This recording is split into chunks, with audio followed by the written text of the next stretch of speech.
Good afternoon and welcome to CSIS. I'm John Alterman. I'm a Senior Vice President here and Director of the Middle East Program. And I'm really delighted to welcome you here to this talk about trends in humanitarian assistance. Last August, I went to the UNHCR Refugee Processing Center in Amman, Jordan. It was an amazing place. There are people from all over the world helping these refugees. It was an incredible dedication, and as we went from room to room and from trailer to trailer through the child care center and through these benches of people, I thought two things. The first was, this is just like the Department of Motor Vehicles. People are sitting and waiting for hours, often to do something fairly simple and straightforward. Their faces look sort of blank. But the second thing I thought is how this isn't like the DMV at all. So many of these people came here with their entire families. They've been through unspeakable tragedy, and the stakes are so high. They've lost so much. They have so little control over their lives or their future. I saw hundreds of people that day, maybe 1,000. And that scene is repeated in that refugee processing center every day, and at other refugee processing centers around the world too. We are in a world of unprecedented need. 65 million people have been displaced around the world, more than any time in human history. Today, 141 million people need humanitarian assistance. The challenges are growing, but the resources to meet them are shrinking. For the United States, this is a profound humanitarian problem. Americans, both through their private donations and public contributions, put billions of dollars every year into humanitarian relief because we think it's the right thing to do. But from an American perspective, it's also a security problem and a strategic problem. It's a political unrest problem and a counter-radicalization problem. It threatens many of our allies, and it threatens to disrupt the international system from which we derive so much of our security. We cannot think of this in only one basket. It's a complex problem that spans regions and taps into a wide variety of functional areas. It leads right to the core of who we are, what kind of world we live in, and how safe we are at home and abroad. If we're serious about U.S. national security, we cannot afford not to be serious about the humanitarian agenda. The importance and complexity of this challenge makes me all the more delighted that today, CSS is launching a center-wide initiative encompassing our regional and functional programs entitled the Humanitarian Agenda in cooperation with USAID's Office of Foreign Disaster Assistance. With OFDA's support, we'll bring together the best minds in the world to analyze the rising humanitarian issues of the 21st century. Together, we will help articulate solutions that can make a difference for U.S. national interests. We're currently in the strategy phase, identifying where we can have the most impact. Our goal for today's discussion is to examine evolving trends in humanitarian assistance. What's changed in the last decade? What makes our response most effective? To start our dialogue, we'll hear from Robert Jenkins, Acting Assistant Administrator for USAID's Bureau for Democracy, Conflict, and Humanitarian Assistance. He started his career in the field, designing and implementing emergency relief and recovery programs with World Vision International in Southern Sudan and Sierra Leone, as well as working with South Africa as liaison between the Anglican Church Peace and Justice Office and township communities. Over the past 2 decades, Rob has served in many leadership positions at USAID as a career civil servant, including director of USAID's Office of Transition Initiatives, or OTI. During his time within OTI, he provided support to programs in Iraq, Macedonia, Serbia, Montenegro, Kosovo, Sierra Leone, Liberia, and Nigeria. I'm honored to welcome Rob to CSIS, to a groundbreaking partnership, and to the stage. Thank you, Rob.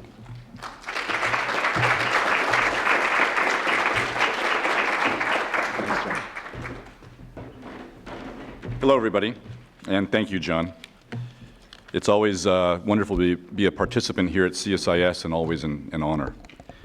And thank you to all of you. It's heartening to see so many people turning out today to be part of this new humanitarian agenda as we launch it, and this event we have. And with that, I need to thank Kimberly Flowers, who made this event and is going to make this whole project and partnership possible. So thank you very much, and thank you in advance for I know is going to be a great partnership, and all the work and all the results that are going to come out of this new wonderful collaboration. So thanks. So John did an excellent job scoping out and describing the situation with the numbers and what we're looking at around the world. And sadly, I think almost all of us are too familiar with the challenges that we're all facing, the problems that are besetting our world right now. 20 years ago, 80% of the work that the Office of Foreign Disaster Assistance was doing was in response to natural disasters. Today, that number is flipped on its head. 80% of the work that we do is in response to complex crises. Read that as man-made disasters. And I do want to stress man-made disasters. But not only are they man-made, they're also protracted. Many of them have no end in sight. New pieces keep being put onto the board. And with every piece, more resources are necessary, more funding, more personnel. The one resource we can't control is we only have the same amount of time, but we're having to spend that on more crises at the same time. So more pieces get onto the board, and very few pieces are coming off the board. Syria, Iraq, the 4 famines. Now there's the crisis in Myanmar and Bangladesh. Add to that a few hurricanes in the Caribbean and a massive earthquake in Mexico. And a few weeks ago, we set for the second time the all-time record of 6 different disaster assistance response teams in the field at the same time. That's a level above our worst-case planning figure for staffing. I can say that we at USAID are thrilled about this new partnership with CSIS. Both USAID and CSIS embody thought leadership in our respective fields. And I'm confident that our collaboration presents an awesome opportunity to address some of the world's most challenging, most complex, and most urgent humanitarian challenges.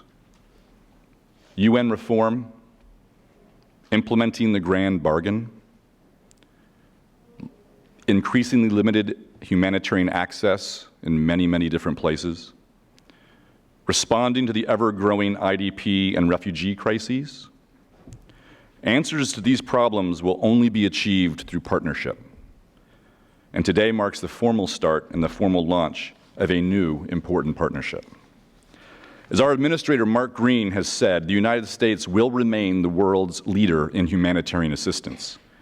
We will continue to stand by the people of the world in their time of need, whomever they are and wherever they are.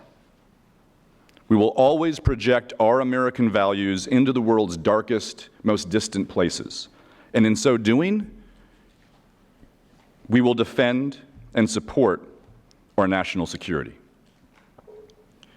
The United States is the largest humanitarian donor in the world. We provided over $7 billion in FY16, and last year in FY17, over $8 billion, an all-time record. USAID responds to approximately 65 different disasters in a year in approximately 50 different countries. That's more than one disaster a week. And as evidenced by the recent hurricanes in the Caribbean, USAID, largely through OFTA, has capabilities that no other donor in the world has. Other donors asked us for assistance to help their territories. But we're only a donor. We can do nothing without our partners. Many of you are here. We can do nothing without NGOs. We can do nothing without the UN. And all of us need each other to work together and to find solutions.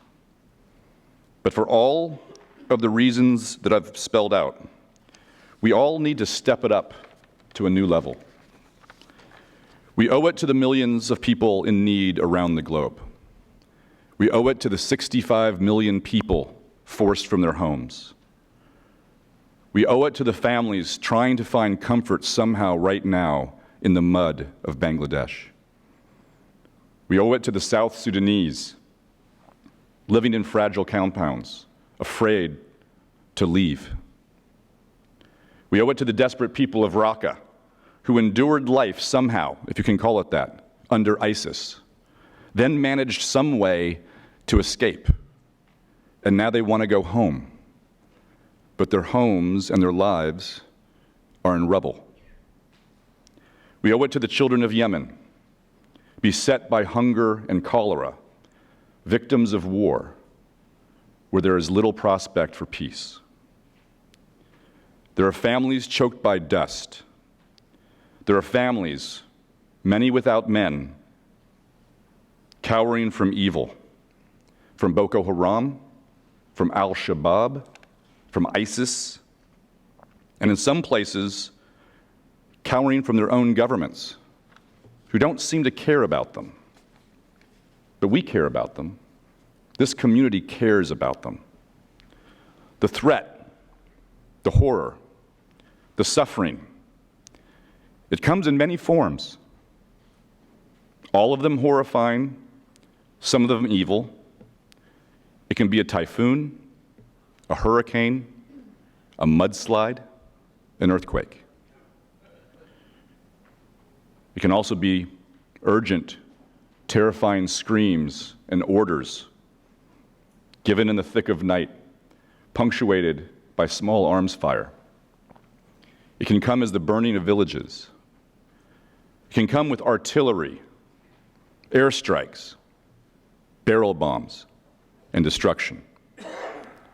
Or it can be silent, a threat, a peril, a killer that no one sees, but taps individuals, taps families, taps communities, steals them away in what might become a pandemic that can tap the world, a pandemic that can threaten us all. So are we ready for that? Are we really all doing everything that we can do? All of our conferences, all of our summits, our well-written, finely parsed and edited plans for the future, are we ready? Are we really tackling the problems we need to tackle? Are we really improving on the time scale, the delivery of our assistance, and on the very scale of the assistance itself? There are meetings in Geneva, there's meetings in New York, there's meetings in Istanbul. I just got back Saturday from meetings in Doha. There's this event today. All these resolutions and compacts and the grand bargain, but are we delivering yet? There's resilience, public-private partnerships, harnessing the diaspora. We speak of an elusive nexus. There's a lot of talk. There are a lot of commitments. There are even more pledges. But are we moving ahead? Are we changing and adapting and acting at a pace and scale that is adequate to meet the pace and scale that these threats are mounting and the threats that are being posed to us, and at the pace and scale that the suffering is increasing? That is our challenge. That should be both our goal and our objective. Now, all of us got into this business, if you want to call it that, to save the world, in different ways and for different reasons. But the world's moving faster than we can respond. The time for talk is over, and the time for action is upon us. We have to steal a march on all these new terrible developments. We have to mobilize what are the greatest amount of resources ever dedicated to humanitarian assistance, but we have to mobilize them and program them in a way that is more effective, more efficient. It's not enough to talk about innovation. It's time to be truly innovative. It's not enough It's too much talk about being creative and not enough creative solutions. We owe it to the children in the dust, and we owe it to the families in the mud, and we owe it to the taxpayer. Not just the taxpayers in the United States, but taxpayers in all the donor countries of the world who are providing the fuel that powers this humanitarian community. And we owe it to our own national security and the security of the world. I'm sorry to sound hyperbolic, but that's really what we're confronted with. Whether as individuals or organizations or as government. So at USAID, we are truly excited about the humanitarian agenda and the new partnership between CSIS and OFTA.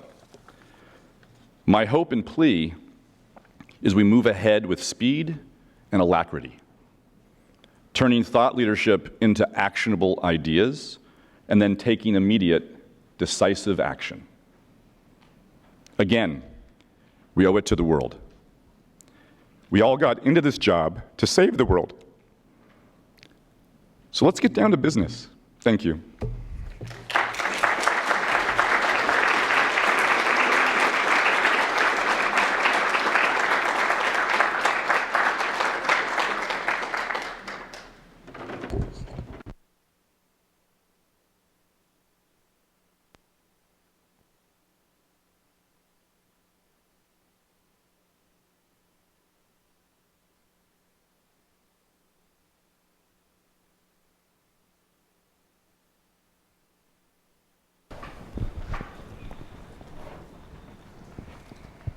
Thank you, Rob, even though he had to go on. That was emotional and powerful. I think his point about needing to step it up and wanting to make this not just more talk, but really hopefully this partnership, this initiative is going to be able to give concrete, fresh policy ideas, but also actionable ideas to try to make an impact.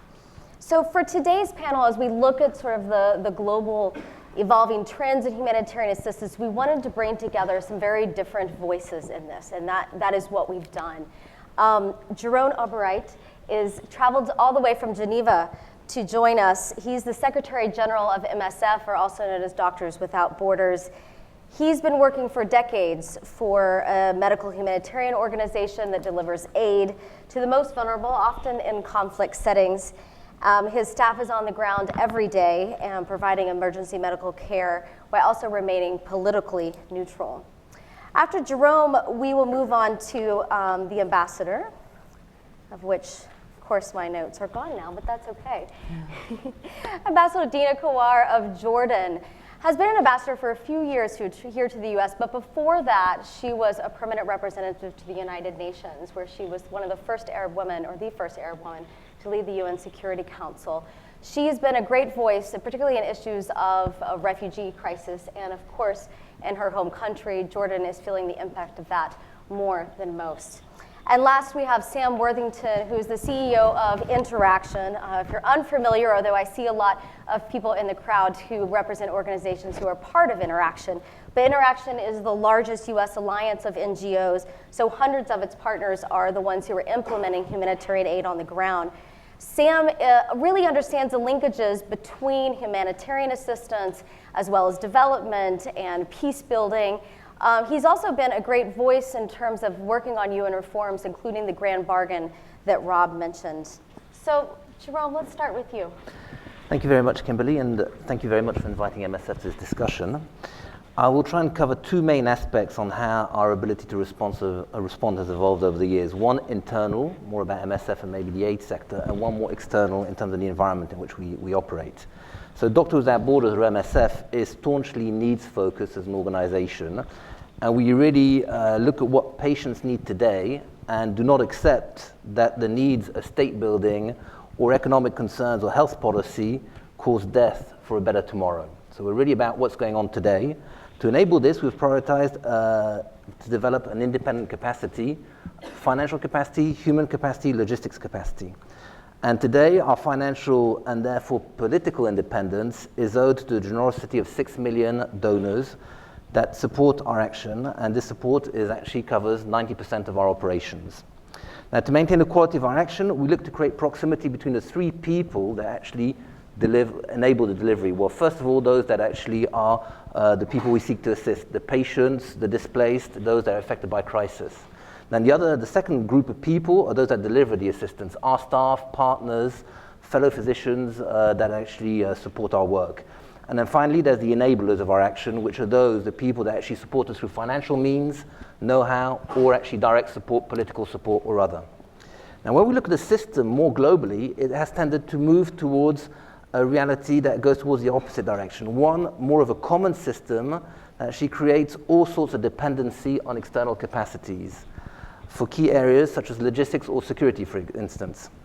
Now, this is really a shift that we've seen since the mid-90s, where there's a lot more direct funding that went to field actors, and this enabled a lot of know-how, be it in how to rent a plane, how to negotiate security on the ground, and allowed more creativity in areas which are extremely complicated. So today it seems that a lot of know-how has been lost, and the funding streams require the use of more superstructures, overarching structures, often aiming to deliver on multiple fronts, and these multiple fronts are sometimes in tension, be it humanitarian assistance versus peace building versus state and development agendas, or purely peacekeeping. Now, security is a good example in terms of what's happened over the last few years. Negotiating directly with armed actors, whether they are state or non-state actors, is really a precondition for us to secure the safe space that our medical team need to care for the victims. Now, this negotiation is what defines what we can provide to people in need, and it also defines the guarantees provided by those who control the violence in a given environment. And this negotiation is a central tenet to our security approach, and it has to really be undertaken by those that deliver the aid. As soon as you actually start separating the ability to deliver and negotiate, and you can't really rely on being able to actually directly do what you say you will be doing in terms of delivery, then you risk actually losing the security that you've negotiated, which is the counter kind of part to this negotiation. And so when we look at the doctors on the field, our staff in general, we can't have them just purely focus on their technical role. Our physicians, our doctors on the field will themselves be involved in the security discussion around the project itself and in the negotiating with the actors on the ground. Yet when we look at the sector generally, there's a professionalization that seems to be increasing a subcontracting out of, for instance, security measures. And that's a clear challenge for all of us, including our teams, that this professionalization sets in a more structured sector around frameworks that kind of breaks down this holistic approach to actually being able to engage with a given environment. So in turn, this will actually reduce quite often individual responsibility on the ground, the responsibility of being there, of delivering, of negotiating, of accepting a level of risk or not accepting a level of risk, and that also leads to a level of accountability and creativity. So today we have over 35,000 staff operating in the field and working across the world, and our real challenge as MSF is to keep every one of them as an individual actor and a decision maker in a very difficult environments in which they face. So the answers to the challenges really sit with them, and maintaining their critical voice at the center of our action, a people-focused approach as opposed to an over-systemic response, is what will manage us to maintain our operations on the ground in what's an increasingly complex and interconnected world. So in addition to maintaining this culture of direct action and really engagement, we need also to maintain a culture of questioning, putting in tension all our dilemmas out in the public. And in fact, our work is all about compromises. Whether it's the broad principles that actually define humanitarian action, we need to be able to openly share how we break these compromises, how we put them in tension constantly, and learn from one another. And in fact, it's not very easy for a sector that's very dependent on external generosity to openly be self-critical about our action and allow us to learn from each other and how to do better in the future. Now, quite interestingly, we are facing a social media environment which will actually provide a self-reflection with more informed public, but also more informed beneficiaries that themselves will be putting ourselves in tension and will be scrutinizing the NGOs. Now, when we look at the external factors, there's a constant trend that we're seeing that our teams are facing, whether it's from conflict to epidemics, or to the reality of refugees, the displaced populations more broadly, in how humanitarian response are triggered, which is usually by threat today rather than by needs. When you look at the global health, it's now rebranded as a global health security. Again, what is the security part of the global health security leads to a lot of questioning. And against this backdrop of never-ending war against terrorism, delivering aid is primarily released when states feel threatened by a crisis, and the response to the needs of others driven by self-interest will by definition be ill-adapted to the needs of those that are in acute situations. Now, when we look at the different areas of response, it was selective humanitarianism that dictated the Ebola response. A deep sense of urgency only emerged when Ebola-infected people started to reach the shores of the US and Europe. An earlier response would have prevented much. More than 28,000 people got infected, 11,000 died, and reacting to the epidemic really only started when it started knocking on people's door. Now, was the Ebola response a success? Yes, if you define success as keeping Ebola out of the US and Europe. No, if success is about saving the maximum amount of lives in West Africa. When looking at war zones, patients and medical staff are being crushed by this anti-terror agenda, bulldozed by a narrative that increasingly paints all opponents as terrorists. While not new, military forces and non-state actors routinely and flagrantly disregard the protection of civilians and the norms and laws governing humanitarian action. The worry is that today it seems that this oversight or this complete bulldozing over these norms is becoming normalized and acceptable. The national security interests of states are used to justify wars without limits. Humanitarian aid is welcome when it serves security objectives and is often restricted or attacked when it does not. These abuses violate the fundamental principles of impartial medical care, the prioritization of treatment on the needs of patients only, and only on their health. As our experience in Kunduz, Afghanistan, when the US Air Force bombed an MSF hospital, leading to the single largest loss of our staff in our history, or the reality of Yemen, where the destruction of hospitals and sanitation infrastructure has led to one of the largest ever cholera outbreak, ongoing attacks on civilians and humanitarians are described as mere mistakes or unfortunate collateral damage, with no further explanation. This is again a clear sign of normalization. The impartial provision of aid to everyone in need, including wounded and sick combatants, has de facto become criminalized in some places, and we worry that this is an increasing trend. Doctors being criminalized are arrested for treating quote-unquote so-called terrorists or criminals. Patients risk their lives by trying to access or seeking care. As Joanne Liu, our president, said, we cannot accept a logic where the doctor of my enemy is my enemy. Now, moving on to people on the move, much the same reality is faced. Moving is not a crime, yet today's political and social climate fuels hostility towards undesired refugees, asylum seekers, or migrants, which in turn fuels repressive state policies of subjection and rejection. As a consequence, people on the move are institutionally situated in a criminalized environment. We see the consequences of these institutional policies and practices of repression, containment, deportation, and deterrence firsthand along the Balkan routes in Europe, in Libya, in Greece, in France, and here in the US. Yet mobility continues undeterred. Existential threats still exist in countries of origins. Children needing to flee El Salvador yesterday, today, tomorrow. People must move to survive acute conflict and rampant violence. Violence and war often fueled or supported by the very nations that reject refugees. These restrictive policies therefore simply serve to rechannel displacement and migration into illegal, high-cost and high-risk alternatives and propel people and individuals to their death. In this environment, assistance to people on the move is an act of solidarity, yet increasingly it risks being seen as a crime, as we've seen in the search and rescue operations in the Mediterranean. There is an urgent need to turn this tide of policy criminalization, and action at all levels must be underlain by a bedrock of protection and assistance. Solidarity must preside. Last month, MSF communicated about Libya, where thousands of migrants fleeing conflict, famine, persecution, or poverty were being starved, abused, tortured, and exploited as a commodity at an industrial level. As long as the push factors don't change, brutal war, hunger, rampant poverty, and abusive regimes, people will continue to flee. By pouring money into containing them in exploitative reality, such as Libya, governments are perpetuating their abuse.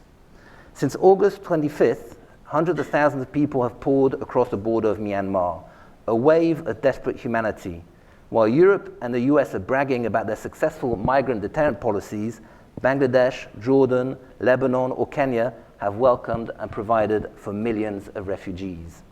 So to conclude, as a humanitarian medical organization, we see a reality of millions of people that exist in displacement, in disease, and in danger.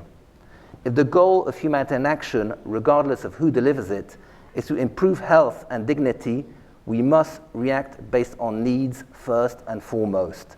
It means stepping back from the security at all cost logic that abstracts the real needs for those facing the worst humanity has to offer. It means not putting your sense of security over the health and lives of others. It means carving out a safe space for them, a space of humanity. Thank you. Thank you. You know, before we move on, I have to ask you, sir, can you clap? Because there seems to be a thread of words that I'm hearing in your remarks of safe space and of opponents as terrorists and talking about the security negotiations and you know, there seems to be a level of insecurity for your own staff that we haven't seen in years past. As you know, CSIS recently launched its first full documentary, a feature film called The New Barbarianism, which is by our Global Health Policy Center, and it talks about frontline health workers being targeted in attacks. And I just want to ask before we move on, as someone who manages your operations, are you having to do things differently to keep your staff protected? And are there any particular steps that you feel are not being taken in regards to whether it's the Geneva Convention or just international humanitarian law being respected or not? Well, first of all, I think we have to be careful to say that it was a golden age of humanitarianism where there was access everywhere. I mean, I don't think in my time working with MSF over the past 20 years, there's ever been an easy place when you're going to conflicts to actually say, we've got access, and that, you know, just our name would give us access. You know, I think today one of the main changes is that some of the frames that we were able, and of course they were never absolute, uphold, and that governments would uphold, whether they're the refugee conventions or whether it's actually IHL, are being completely disregarded in basic operational terms, whether it's how Europe is actually dealing with those knocking on their doors and actually locking all safe passage options into Europe. Pushing people to take more dangerous routes by not having the land routes open, and actually treating people not as individuals where you can actually seek to see how far each one of them is able to have the refugee rights, which is what the conventions are about, and actually treating more people as herds that come from somewhere and that their individuality is taken away from them. When you're going to look at people as groups, you have to allow them in, because de facto you're saying they've been persecuted, or we don't have the ability to look at them as individual, but we recognize where they come from. But you have no right to lock them out into these conflict zones, to actually lock them out in places like Libya, which is actually what we're seeing. So the norms, and it's the same for IHL, when we look at being able, I mean, the basic laws of war we're seeing are being baffled in terms of the name of terrorism and the war on terror. And this is something that definitely has changed over the past years. Now, I think we have to be careful. I'm not too sure we can say it's a more dangerous job to do today. It's always been very dangerous. We have to look at where the limits are. And sometimes the limits are actually drawn up by how people conduct war, including governments, which are supposed to be the first and foremost to uphold these norms. Thank you very much. Ambassador Kawar, what are we missing, or what are you looking at? Okay, thank you, Kimberly, and thank you. I want to commend you for taking up this humanitarian agenda, which is really a challenge for everybody. And I want to say a few words before I talk about Jordan, because obviously we're in the midst of one of the worst crises of refugees ever. Is that before coming here, I was at the UN, like you mentioned, ambassador there, and I was given the privilege of co-facilitating the refugee summit alongside with my colleague from Ireland. And of course, as you know, the Refugee Convention is a convention that was created a long time ago and that needs a lot of changes that can work with today's crises and challenges. And I would add to that that the issue of migration is not at all within the convention, the Refugee Convention, and that's another issue that needs to be dealt with, and that's completely different from the aspect of refugees, given that migrants do leave their home and do go elsewhere to work and build other countries and also participate to its economy. So you could find that there are divisions in the world about the issue of refugees on one hand and migrants, and the interest of migration, you would find it more in Latin America and East Asia, much more than in other countries. But let's go back to Jordan, for which I think the reason you invited me today is that Jordan happens to be the #1 country in the world that has a number of refugees. We actually did our statistics and found that 13% of our population is made out of refugees, be it Syrian, which is the last bag of refugees, but also the Palestinians and others from Iraq, from Yemen, from other countries. So for a country that is, the population now, or the total population is around 9 million, and it is a country that is not in a very easy region, surrounded by wars and by conflicts all around and by complications, which has made it even triple difficult. So since we're in the 7th year of war, and Jordan has managed to integrate around 1.37 million Syrian refugees, which is almost 20% of our population. 20% of the Jordanian population as such. And the other day I was asking somebody how many people would that do percentage-wise in the US, and they said that you have to double Canada's population and invite them to the United States. So I think people don't realize the complexity of this challenge that our government and our country. However, we did it because of humanitarian reasons. You cannot see children. I mean, if you see the photos and of children and mothers and old people walking through the night just to get to safe haven, how could you just tell them, go away? We don't want you. And it has been a challenge for the government. Add to that only 10% of these populations do live in the camps. The rest do live in the towns all around the country. Now, as you all know, Jordan is not an oil-producing country. We have our challenges. We have our own unemployment. We have our trade routes with Syria and Iraq that have been completely shut off, although we have opened our routes with Iraq just recently. You know that our market, we do not have any market anywhere in the West Bank. What can I tell you more? The unemployment is almost very high and amongst the youth. And then the government said, okay, we have this situation, what can we do to deal with it? And that's where I must say they were completely innovative, and it was one of those situations where they took the worst and tried to do something about it. In normal days, much of the aid goes to the refugees directly. In the situation of the Syrian refugees, it would not have been possible because most of them are outside. So we worked with, starting with the English, but also with the international donors, and said, let's do a different model of dealing with refugees, which I think, in my opinion, is the first, and that will be done everywhere else in the world. Let's work on the host community. Let's work on increasing the resilience of the host community, and in return, the host community would do its part, its share of not only receiving, but also making sure that refugees get the right education, get the right health care, and even get jobs. So we put the figures down and we said, what could we do? And basically what we did is that the hardest part was the first 2 years, because the schools were overloaded. Classes were 50 students a class. Teachers were doing double shifts. So it not only was an impossibility, but it also affected the quality of our own public education. When we did the compact with the international community, and 2 years ago we went to London, and all of the donors agreed to help us out.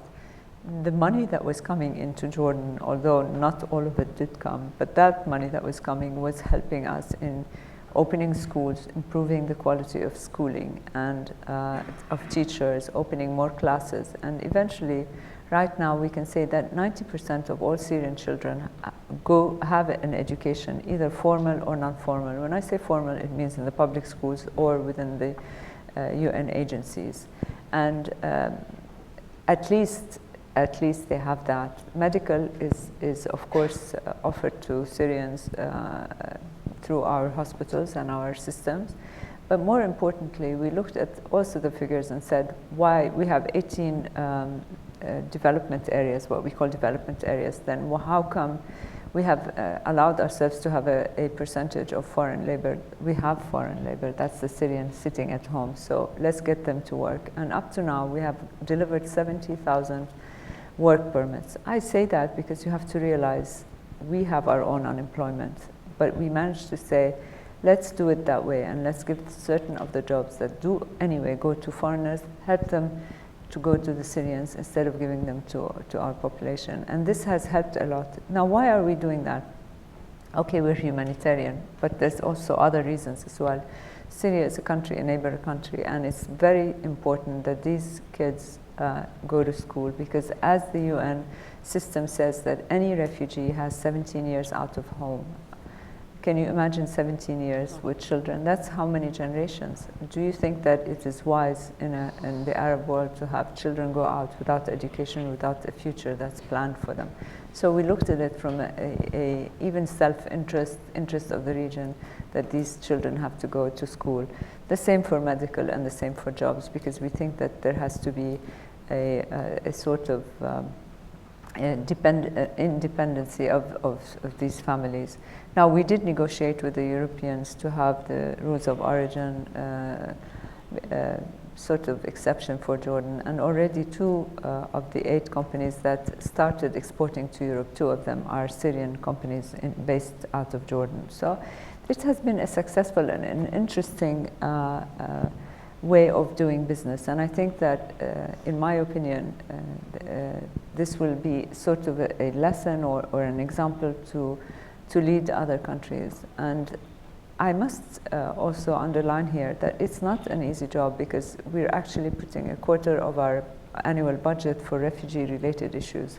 And that's putting a lot of pressure and tension on us because of the budget deficits and the expenses that are going. But I do not like to talk about numbers here, although if I were to show you, you would realize the impossibility of the task. But I do not like to put numbers, because behind each number, each refugee, is a story, and a human story. And I really hate it when we start to talk about refugees, but we're obliged to say numbers, because it's a reality, and it's something that the government needs to deal with. But from a humanitarian point of view, you're talking about people and their suffering.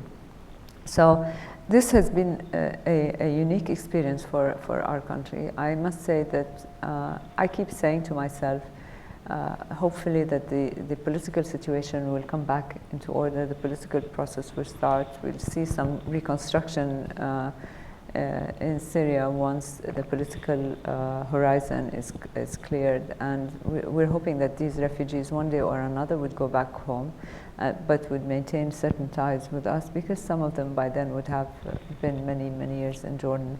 And I also think that no matter what we say, their presence in Jordan has also given some changes in the social scene, in the economic scene, even in our food and the way we do things. There's always certain changes that are positive when you have a whole foreign community coming. And I wouldn't say foreign, because Syrians are Arabs, and we have many families in the north of Jordan that are related to other families in the south, so they're Arab speaking. So I think that's all, and I don't know what more to add, except to say that this has been a unique experience for Jordan. Thank you. Thank you.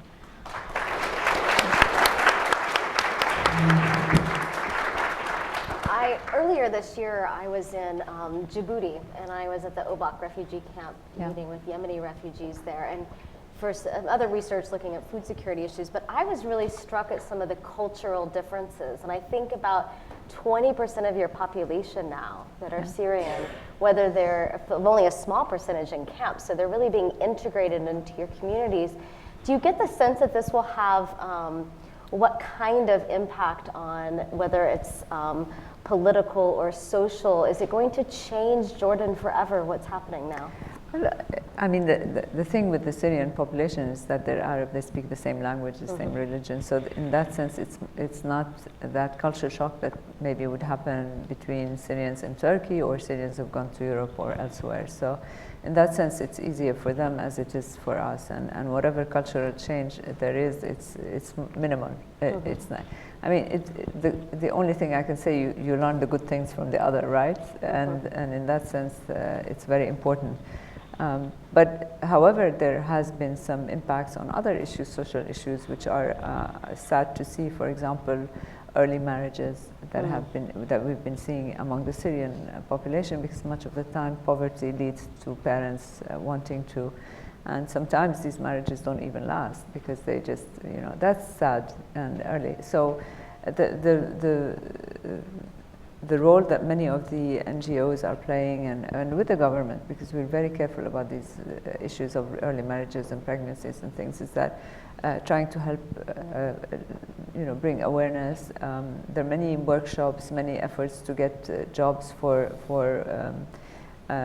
Syrian girls, and it's very touching because sometimes you see all these workshops of people starting to do photography or art or filmmaking, and then all of a sudden you have these young Syrian women who start to say, what a wonderful experience we've had to discover that we have this talent. And so in all sad stories, there's always good ones that come out.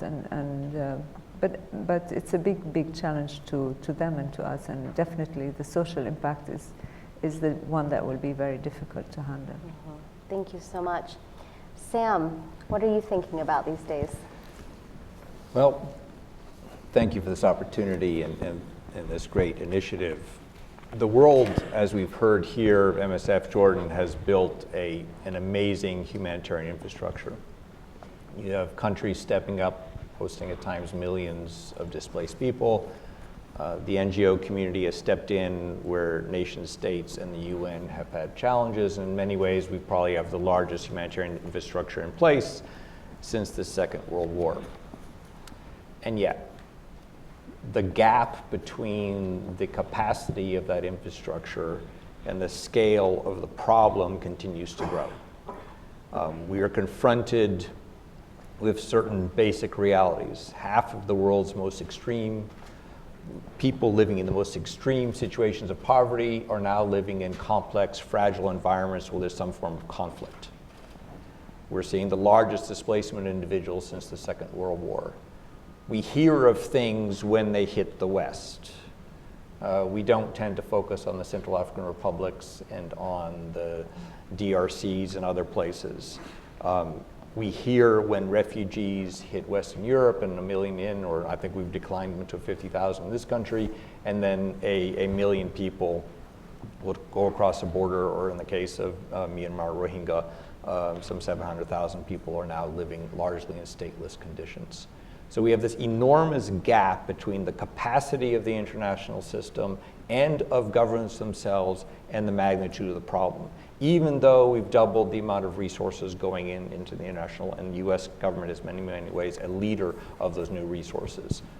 More resources, more capacity, growing gap. And I think that's the first reality we have to live with.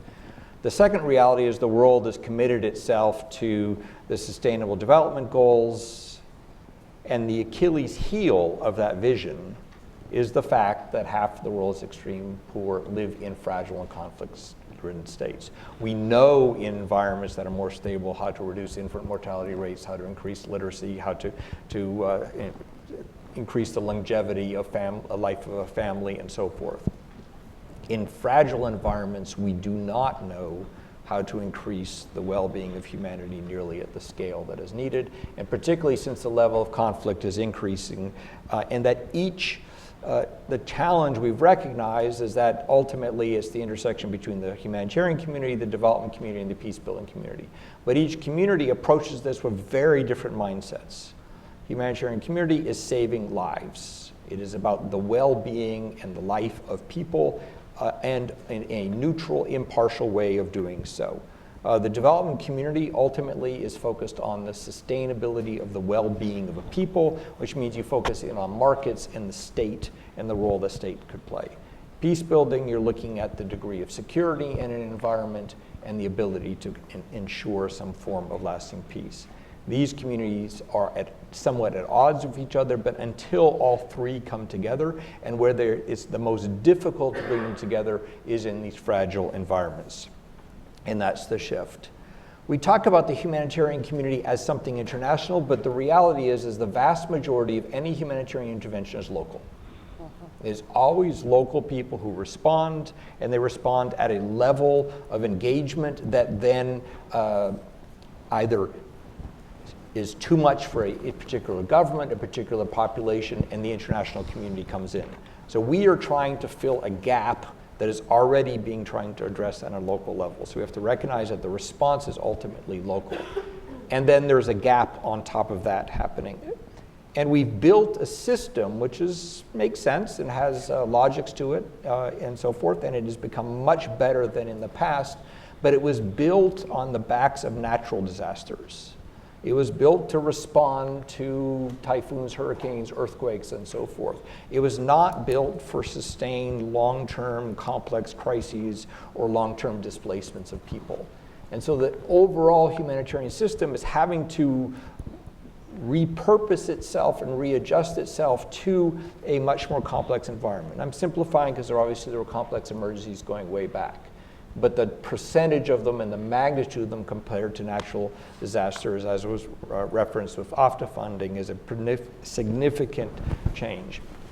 The challenge with complex emergencies is that every single context is different.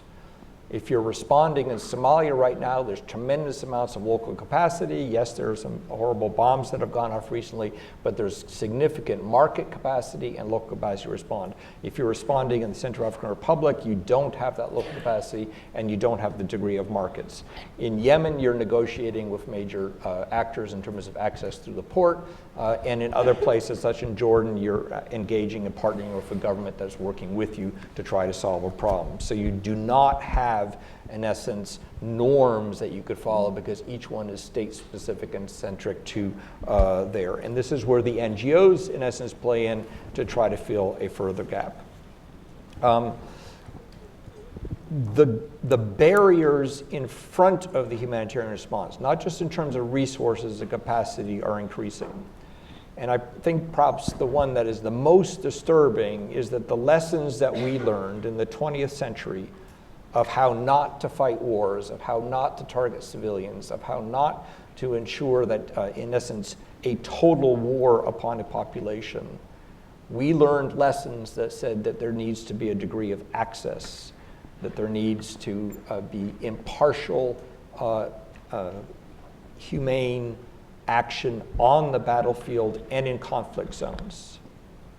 As non-state actors began to violate those norms, increasingly we're seeing state actors violate those norms, whether it's the Russians in Syria or the Saudis in Yemen or Boko Haram or Daesh. The amount of space available for humanitarian actors to have access to where they need to provide life-saving services is declining. And in essence, we are unlearning the lessons of the 20th century in the type of space that is required in a war zone to save lives. And this lack of respect for international humanitarian law is deeply ingrained, and I think the challenge here is how do you create those boundaries? The U.S. military has significant trainings in this regard, but the degree to which civilians are targeted by all militaries or seen as casualties of war, it makes it increasingly more difficult for humanitarians to intervene. As most circumstances, when you have multiple actors engaging to try to solve a problem, The world tends to love this word called coordination. It's sort of like motherhood and apple pie. But the problem is too much motherhood and too much apple pie is not necessarily good for you. And what we've done here is we are put coordination on top of systems, without remembering that ultimately it is where the humanitarian system meets people where we need coordination, and not necessarily between large systems relating to each other, where there's UN systems relating to each other, states, or NGOs. And our desire to coordinate has now become an end in itself. And the end has to always be the degree to which we are aligning resources on the ground as best as possible, even if there isn't the degree of coordination that we want over time. And we've, in essence, made the bureaucracy a necessity in and of itself, and that needs to be questioned. Now, is there a way forward out of this? On the resource side, I'm not sure. The burden that is going to will be borne by emerging economies and other more fragile states around areas of conflict is likely going to go up. The role that the NGOs and other non-state actors have to play where states have failed will also likely increase. We will find ourselves more in a situation of triage between resources and where those resources are available, and this despite the fact that the American people, these are not the taxpayers, but just the donations, is about $500 million a year just in donations going out there, and we heard the $8 billion that goes in through AFTRA and the US government. There won't be the resources. Means more pressure on local states. There will be attempts to find better ways to get resilience and development efforts in place. It's the farmer who's able to feed her family through the drought by ensuring that she has the capacity to feed rather than simply being fed. That reality we may be able to make some progress on. Again, the complexity in states. And this is where the push of the humanitarian community comes in, is ultimately it comes down to diplomacy. The willingness of states to step in and stop wars. Because humanitarianism is not a tool to stop war, it is a tool to save lives. And that frame will change. And then we end up with this thing that's been called the grand bargain. What it is an attempt to take some of the best lessons of what it will take to change things on where humanitarian interventions meet people. And one of those core lessons is that it has to be more local. More resources have to be locally focused, whether they're local institutions or institutions of significantly local capacity. There need to be less restrictions on the resources that are going in and longer term resources. Thinking going back to the 17 years, there has to be education resources and others available over time. And the challenge for the UN and others is there has to be less of a bureaucratic infrastructure in the way, adding cost to the overall structure with more resources actually going where they need to go. That grand bargain, which is a trade-off between the UN, the donors, the NGOs, and states, is something that will enable us, hopefully, to reach more lives, but unfortunately, it's not going to close the gap that we're confronted with. Thank you, Sam. I have to ask, although you're digging into it a little bit, but talking about the coordination upon coordination and thinking back on the Global Humanitarian Summit in Istanbul last year, which it was new and never done before. There was a lot of momentum, a lot of promises that came out of that. Is it too early to say, how are we doing? Is it too early to say, what are the reforms that have been made? Or what are your thoughts on the real progress that came out of that event? I mean, in many ways, the progress in that event was who attended. It was the diversity of civil society actors across the global south. It was all states. It was the private sector. It wasn't some small group saying we are the humanitarians of the world.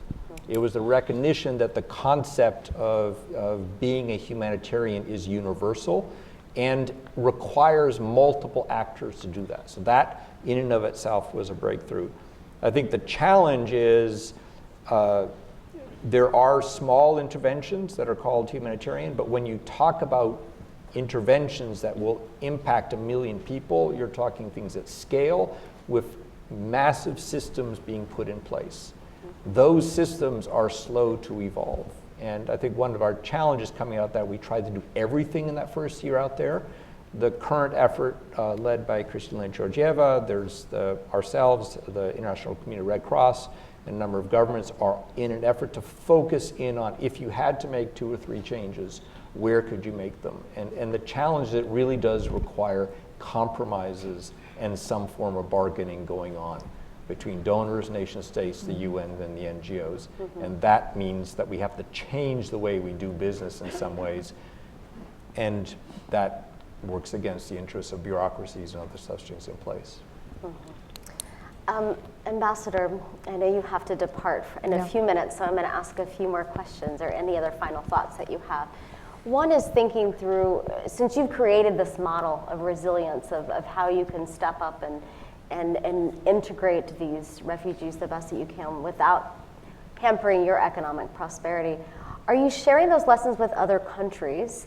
And how has that been sort of, I guess, received amongst the donor community? Are you getting the kind of support that you need to make that happen? Well, actually, I wouldn't say it's not hampering our economic, just we are suffering economically, and that's definitely something very important to take into consideration. But to go back to your question, yeah, I mean, just as you said, the World Bank, for example, is now working with us in a very aggressive way to try and help us in all the development projects that we have to do.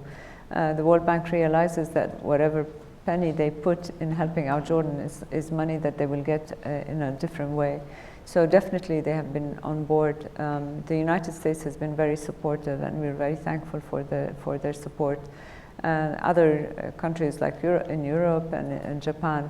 So obviously, but I think that the NGOs who work in Jordan right now are seeing this way of coordination in a more efficient way. And definitely the case of Jordan helps because they're dealing with a government that is aware, that it's taking things in hand, and it's not a war zone like it would be some other places where it gets more complicated. So I think that whatever experiment we're doing in Jordan and whatever lessons we learn from it, it's going to be for the UN a model. And I must say that the Guterres, who was the UNHCR, came to Jordan many times when he was in that post, and he recognizes, and he did help a lot Jordan, and he recognizes all the lessons and has helped us throughout.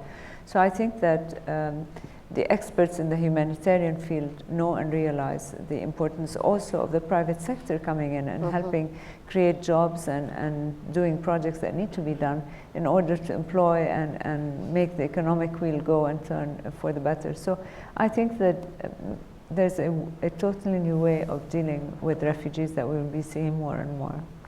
Thank you so much. Let's give a round of applause to Ambassador Kawar since she has to depart a bit early. Can I go? Thank you. Thank you, Kabir. Thank you. I'm going to come into the middle here so that we can see more of this side of the room. We're going to turn now to the audience for questions. So please raise your hands high. We do have a live webcast happening, so be sure whenever you speak into the microphone that you give your name and your organization, as well as, can we get a microphone right up here, as well as if your question is directed to one of our panelists or to both. Ambassador Hazard, can you stand? Well, thank you, Kimberly, and it's a real pleasure to be here for this launch. I just wanted the perspective from both of you, and of course being a doctor, the whole preventive approach and many of the crises that the preventive approach has proven to work, and I worked on one in Ethiopia and with the help of USAID. And I just wanted your thoughts on that. It's very, very difficult to get funding, and it's very difficult to get attention because the world really only opens up its eyes when it becomes a crisis that starts to hit the US or Europe. But I just wonder your thoughts on sort of a preventive approach, which would have to bring in, of course, the UN, but also our Congress that funds these endeavors and things. And I just wanted your perspective on that. Thank you. And can you introduce yourself for those who don't know you? Hi, I'm Pat Haslak. Worked on most recently on Ethiopia, so it's a pleasure to be here. Thanks. Great, thank you. Other questions or comments from the audience? Don't be shy. We know you have thoughts. Emmy, you're never shy. There are lots of questions, actually, and I like the Emmy Simmons, somewhat associated with CSIS right now as a senior advisor. Lots of questions, and I appreciated Sam Worthington's kind of distinction between not just the humanitarian community and the development community, but really the emergence of this peace building and security kind of community, because I think it actually has complicated the grand bargain even more, because that community was not actually involved in that discussion at all. So that was, to me, a very useful thought advance. But I wanted to just question you guys on something that Rob Jenkins said that really surprised me, and the strength of his saying that we owe, or people owe, people in Myanmar, people in Bangladesh, people in Yemen, support, using that term owe, because that's been very much rejected by so many people. They say, well, you know, we have a broad responsibility, for a moral responsibility for taking care of our fellow man. But if you put it in that expression that, well, we owe the people of Yemen to take care of them, I would think that that would be kind of a very sensitive and controversial question. So I just wanted to throw that back to you. Unfortunately, Rob's not here, so he won't hear the answer, but I just found it very interesting. Thank you. Great. Thank you, Emmy. Other questions or comments from the audience? Let's come right here to the very front. Yeah? Thank you. Hi, Ron Waldman from George Washington University. Thanks for your remarks, and to the ambassador as well. Can you stand up, please? Our live webcast can see the back of your head. So, Jerome, you talked about the golden age of humanitarianism, and Sam, you pointed out also that things are changing quite a lot. They really are, and you know, I'm also involved with a medical NGO. I'm the president of Médecins du Monde, Doctors of the World, USA.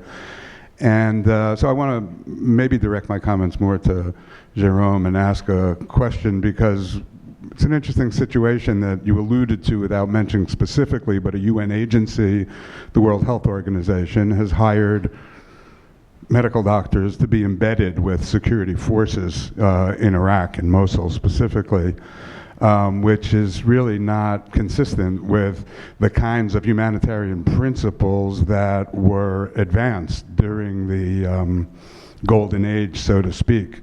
So I'm wondering, as the world changes, Sam, and I think that Jerome would agree that it's changing as well, what happens to those principles on which humanitarianism is based? Can they remain embedded without change, or do they have to be adapted as well to meet the conditions of the changing world? Excellent. Thank you so much. Let's start with you, Jerome. Okay. So I'll start with last questions. It's always easier to remember. Sure. I'll remind you the other I'll ones try if and you move forward. Now, I think, you know, first of all, I don't think there was a golden age. You know, that's the issue. We have to be careful not to say that we had ever full access and easy a situation. But I think your question on Mosul and embedding is actually quite an interesting one. And it really, you know, at the beginning in Afghanistan is where we really saw at one point more embedded organization following, you know, the German organizations following the German contingents. You had the English NGOs more where the English contingents were, and so on and so forth. And I think at that point there was a big question that was raised, you know, is there a new form of humanitarianism? And everyone's saying, you know, MSF, it's finished, you know, your kind of principled approach is gone and over. What do you see today is actually everyone wants to distance themselves from the military. You see a reality where actually they're being targeted and there's no solutions that have been found. So again, I don't want to say that we own a way of doing things, and you know, in fact, the fighting forces have an obligation to provide healthcare for those that are being displaced. So if they're subcontracting organizations to actually be embedded in terms of in their midst to actually provide, do it, but be clear that you're not actually doing humanitarian work, you're actually fulfilling your role as an armed actor engaged in a conflict. The problem is that now everything's being mixed up. You know, you can be doing, and again, I have no problem that there's medical teams embedded with the military. That's part, you know, that's you know, far from me to say less medical work. Yes, more, but actually be clear about what you are and what you're providing, and don't create a kind of complete, you know, mix of all roles of who you are. And it's interesting hearing the discussion. Here is a Humanitarian Forum, and I would actually say that the World Humanitarian Summit was a bit the same. They talked about solutions to situations. They didn't talk about providing humanitarian action today for those most in need. So, it was about, well, how do we then deal? How do we build up peace? How do we create this and create that? Actually, that's necessary. That's very important, but it's not.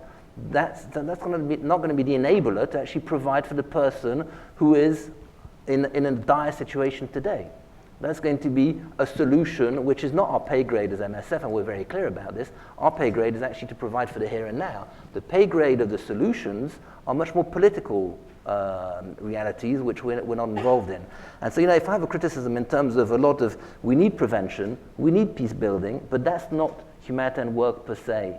That's not what we don't own the name humanitarian, but quite often it's a very difficult one to actually be able to say, is there enough resources? How do we bring back capacity that's independent, capable of actually reaching an area in South Sudan and not linked to the peacekeeping forces that are then assimilated with more the government or more the rebel forces and so on that can be detached from there when the whole logistics is being all mixed up. So how can we create a capacity that's actually simple in its objective, but that is not completely assimilated to all the other actors and all the other important issues that have to happen, but that's different. And it's becoming more and more difficult. So I agree there's a nexus where we have to engage, and of course as a humanitarian we have to engage with political powers on the ground. When we went back to Afghanistan a few years back, we actually engaged with the American government as we engaged with the Taliban. They both hold the guns. We need to talk to both of them to negotiate our space. It didn't fully work, unfortunately, in terms of what we faced a few years further down the line. But we have to be very careful about what humanitarianism is. And if we mix everything in the same pot, we're not going to be able to find a space on how to create that space of humanity for those that face the worst the world has to offer today. Now, so that kind of answers, I think, a bit of the question about the peace building and to a certain extent preventive approaches, which is a lot more complex because there's a lot of prevention you can do once you are in a humanitarian situation in terms of vaccination or in terms of direct medical, which is, but there the situation is there. You're not preventing the humanitarian situation to occur, you're preventing a worse situation to emerge in a sense. And then finally on, do we owe it? Well, I don't think we should take the moral high ground that we owe it to anybody. We've made a choice, which is a self-given mandate as MSF, to actually go and answer to those based on need first and foremost. And so that's our given mandate, but I don't think that's a very political kind of question that a country specifically owes it to another one. We're doing this from a very non-political kind of engagement. Is it hard sometimes to say apolitical, to stay neutral? There's some conflicts or some countries where it's hard to sustain that trust on both sides? Well, I think, we've got to be clear that we are a political actor by the very nature of what we do. We're apolitical because we're driven from a perception of needs and needs alone and not by a political agenda beyond that. But we're clear, we're coming in with resources, we're providing for people which are being excluded on purpose to get, for certain powers to actually get an advantage. So of course we become politically involved, but not through a political motivation other than answering needs. Right. Thank you. Sorry, I interjected. Sam, responses to those questions? Yeah, so just again, a broader framing coming from the scope of the interaction community. So it's a community that manages $15.4 billion a year. What's interesting of that is only 24% of that is the US government. So there's the generosity of the American people, partnerships with the private sector are enormous in this mix. Now, about a third of that total resource base is humanitarian focused. So you end up with organizations that are dual mandated, development, humanitarian, and they have organizations that are purely focused on peace building and purely focused on humanitarian. So you get that whole spectrum in the place. Prevention does make a difference. There's a big difference between Typhoon Haiyan coming through the Philippines with hardened places for civilians to run to than when the typhoon worked its way up and hit Myanmar and killed far more people. There's an enormous difference in terms of natural disaster. The same thing applies if there are recurring famines and if you have food banks and a range of ways to plant during a drought and prepare for a drought and be resilient to drought. Again, also enormous yields on your investment. Now, why Congress doesn't get this? We've been pushing disaster risk reduction for over and over and over again. In fact, it is even more so in a conflict state. You know, if you could avoid the conflict in the first place, you're going to be spending far less resources than you will otherwise. So we've learned how to prevent famines in non-conflict environments through prevention. There's no reason for a famine in this world. The only reason we have a famine is when it's associated with some form of conflict or some form of inability of us to prepare for that. So I think that's the sort of reality in prevention. As NGOs, we always start with common humanity. This is about who we are as human beings, and this is what we do. The moment you talk to Capitol Hill administration, we have to deal with the reality of national security, and this is in your national interest to do that. As humanitarians, we cringe a bit about the national security bit, but sort of accept that, but reality of the two can live together if there's some degree of balance. The owe it I've heard in the sense when it comes to climate change and some form of associated that climate change is responsible from the north, but it's certainly not a political argument that would resonate pretty much anywhere around here. On the principles, in many ways the principles are becoming more important. Interaction and negotiated with the Secretary of Defense some norms of operating in kinetic environments between the Department of Defense and the NGO sector. And in some places it was don't touch us here. Here's where we do not want you anywhere near us. Here's where we're going to draw a fence and we need to talk across the top of that fence. And here's where we'll collaborate. And it's being very clear about the respective roles of the different actors. And for the NGO community, particularly those in humanitarian environments, every year in our forum, we go through a process of reading names. And as 20 to 40 people were killed in the last year in the line of the duty of their jobs. And they were killed and we're not getting protection from guns. Protection is through negotiated relationships with local populations. And the ability to function in those types of environment is the ability to say that you are impartial, that you are neutral, that you are not an extension of a military agenda or your government's agenda. The challenge is that in a different place of the world, you are doing something with the US government, an extension of a program, whether it's Feed the Future or others, where you're saving lives and making a difference in the ability of human beings to feed themselves. We recognize that continuum exists, but the closer you get to an environment that is violent, the more you have to operate with some sense of defining yourself as not an extension of one side or the other of the combatants. And that ability to do so as humanitarian actors is not just a principle, it is ultimately what enables you to work. In the interest of time, we're just going to take 2 more quick questions or comments. So raise your hand high. It's come here in the front, and then we'll go right there to the back. You'll be our final 2. Hi, I don't know how quick this is. The answer could take a day or 2. My name is Mindy Reiser. I'm vice president of an NGO called Global Peace Services USA, to talk about that community. I'd like you to talk a little bit, both of you, about the macro question here, with a number of countries cutting back on at least their verbal commitments to international action, looking at the interests of their own country first. And there's a certain complexity to what Robert Jenkins said about American values, because our president of this country may interpret American values a little differently from people sitting in this room. So how then, in this turbulent environment, do we find the space and the energy for the best of the humanitarian impulse to continue to gain government support and the support of populations, which in some cases are turning inward? Excellent question. Great. Last question right here. Thanks. I'm Steve Mosley, the president of the United Nations Association here in the National Capital Area. I have 2 questions, if that's fair. It's the last question. Fair. Go ahead. Okay. One question is to Sam and the representative from MSF to say a little bit more about what you think the 1 or 2 things the United Nations itself could do under Mr. Guterres to really make your lives more facilitated to do the work you're doing as NGOs in the field. I hear a lot about that problematic relationship with UN agencies from NGOs where I used to work. The second thing, though, I'd like you as the centerpiece of the stage to say a little bit more about what your hopes and expectations are of this new humanitarian agenda, the collaboration between USAID and CSIS. I think it's a great opportunity, but put it in the context of the question before me, we have an administration who is absolutely, until Nikki Haley's comments from South Sudan, indicated they don't wish to provide any humanitarian assistance or any world food support, although the Senate may force them to do so, thank goodness. Could you comment, though? I'm hopeful that your new agenda will help us all. Thank you. Sure. No problem. I'll go last. Okay. Why don't you go ahead, Sam? All right, populism.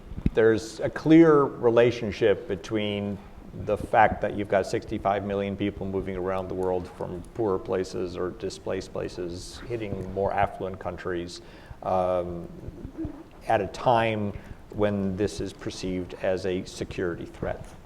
And that is easy argument to make, that there is an association between the displaced person who looks different is coming in, whether it's taking your job or making you more at risk, and so forth. And we're seeing a rise of that type of nationalism around the world. In many ways, it's interesting within the interaction context, it's led us back to a conversation about values. Who are we and what are we about? Why do we believe that a better interconnected world with different ethnicities working together, that the solutions to humans' problems are ultimately one that will require us to all collaborate in some form or other? Why do we believe that? And can we show evidence that this is why and how we need to act? So I think there's an affirmation of values that comes out to this. The second is then let's play by what's happening around us. This is about security. Your life is less secure if you allow the world to fall apart. And then the question becomes, how do you intervene and what's the nature of that intervention and so forth? Are you doing so? Do you allow space for humanitarian interventions? So in our conversations so far with the White House, we've had candid conversations about international humanitarian law, the space for humanitarian action, and there hasn't been explicit pushback against that. So I think there's some recognition of the humanitarian role that the US must play. But the largest investment of the US government is largely in the development sphere, and there's much less recognition of the role the US could play. And there we end up having divided policy between the administration and Congress, with Congress of both sides of the aisle actually not wanting to have the US pull back. So I think we need to play this on a question of values, but also recognize that the security argument works. What can the UN do? And Antonio Guterres. Now I worked with Antonio Guterres for 10 years at the head of UNHCR. He knows the system. He was a member of the Interagency Standing Committee that we sat on. He understands its strengths and weaknesses. The good news is he thinks like a prime minister and a cabinet and wants to make things happen. And he's forced individuals in the UN to come into meetings and know you can't read the notes of where you are as UNHCR versus WFP, but you need to talk and come up with solutions outside your bureaucracy. So he's forcing change on the system, there's no question about that. And he's being very responsive, as are many of the agencies, to pressures from the NGOs for changes as well. And we have to recognize that since we're large, and we have many NGOs in the 20, 30, 50,000 people range, that we're part of the system, and that we need to recognize our own limits in this. So we are at a time when we probably have some of the best UN leadership in place. We have some of the more difficult national leadership in place when the world needs actually more significant change. My hope is that the demands on us as a system are going to force change at a pace that we haven't seen before. And I think under Antonio Secretary Guterres, we will see that type of leadership. Yeah, we're seeing transition at WFP, we'll see transition at UNICEF happening. And these are large bureaucracies that are not going to change easily unless there is some form of significant give and take at the top. And that will require some pressure from donors and others. All this said, without the UN and without the coordination that the UN brings, none of the system would work. There's no way, and we've said this on Congress, that the private donations of the American people would in any way make up for the gap of leadership that's coming from USAID or the UN. We need that infrastructure because it is the sole infrastructure available that the world has to provide some form of effective coordination. And as much as I criticize coordination, it's certainly better than the alternative. Thank you so much, Sam. Yeah, I Final think, thoughts? again, on the issue of the country first, it's making abstraction of what that country's responsibility is. 4 out of the 5 security members of the permanent members of the Security Council are directly involved in one of the biggest refugee-creating crises by either providing or directly being active in warfare. Be it the UK, US, France, they're involved in Syria, in Yemen, directly or indirectly. So when you have that direct implication, that comes with responsibilities. And you can't just say at one point, well, I make abstraction of this, and the reality of these displacees is not my problem. It is the problem of that country. And today you're looking at how Europe and the US are dealing with people that are on the move. A lot of this movement is in large part created in part by their actions, and the total lack of taking responsibility, it pushes people underground. That's what happens. And people will get to Europe, people will get to the US, but off-grid, in a way which is pushing them into criminals' hands. Is that America first, or is that Europe first? In terms of what that's creating then in terms of being able to access and provide for people in extreme need that then become dependent on a kind of off-grid reality, which is actually extremely worrying. So I think on that side as well, what you have is that you start pushing yourself away from norms, then the UN has very little that it can actually uphold, because the only kind of strength of the UN is to uphold the mandates, whether it's the refugee mandates, whether it's the human rights mandates, that actually forces organizations signed up to them to act by them. And the more these are pushed aside, the more actually the backbone is no longer there to actually be able to deliver. And that's a very worrying sign. And I agree that hopefully now we've got a realization that these norms need to be upheld and reinforced. So what can the UN do? Also, I'll go back to words. It's interesting that you talk about humanitarian crisis, or you talk about refugee crisis. Humanitarian crisis was if Sam and I were no longer able to function. That would be a humanitarian crisis, right? A refugee crisis is again the wrong word. What we're seeing is policy crisis. A policy to actually deal with refugees, which is, as we heard from the Jordanian ambassador, in the single digits, low single digits, if we to take them in the US and in Europe, in terms of what impact that would have. You're really talking about an inability of the nations that are very much behind some of the reasons why we're at war today, why these displacements are going on, or why the climate change is creating the kind of movements that we're seeing, that are just unwilling to recognize that it's a policy crisis that they're facing and not living up to their responsibilities. Now, when you look at the UN, I think the UN on different fronts. On the front of conflicts, we need to be able to have a lot more fact-finding and learning and visibility in terms of what's going on in conflicts. Who's actually bombing, for what reasons? Why are these hospitals being hit? Why are these markets or civilian sites being hit? It's just too easy today to call this collateral damage or to call this the fog of war. These are being enabled by a lot of armament that's actually coming from the very countries that should be able to uphold their leaders accountable for what's going on. And fact-finding mission, without even going to justice, but to be able to actually learn from these in a transparent manner, would be just the first step that I think that would help a lot in terms of moving things forward. And actually, it's a step that they've signed up to, but they're not really, hasn't triggered in any way any change so far.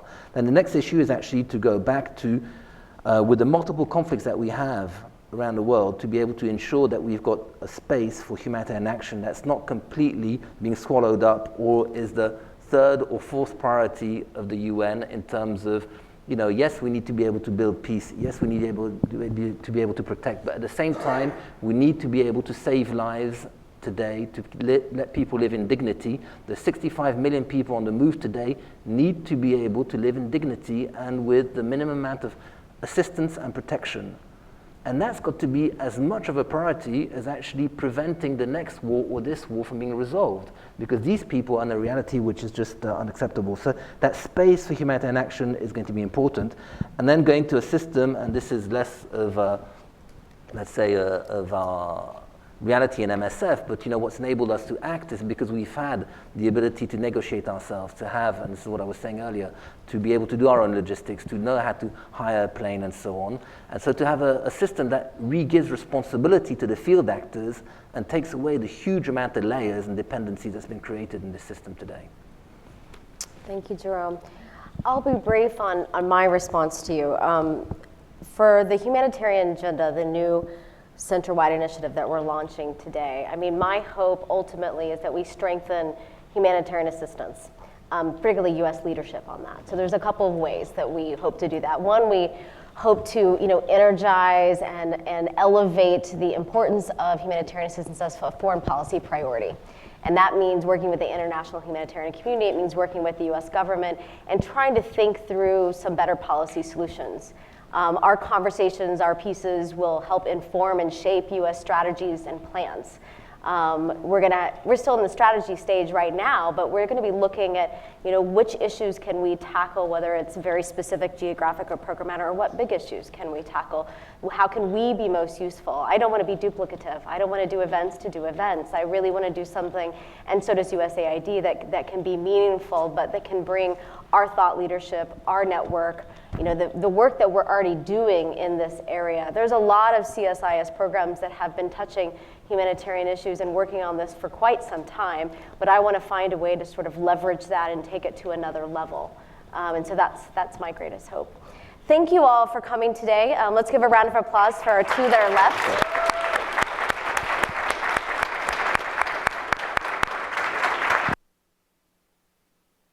Many more events in the future. Thank you so much.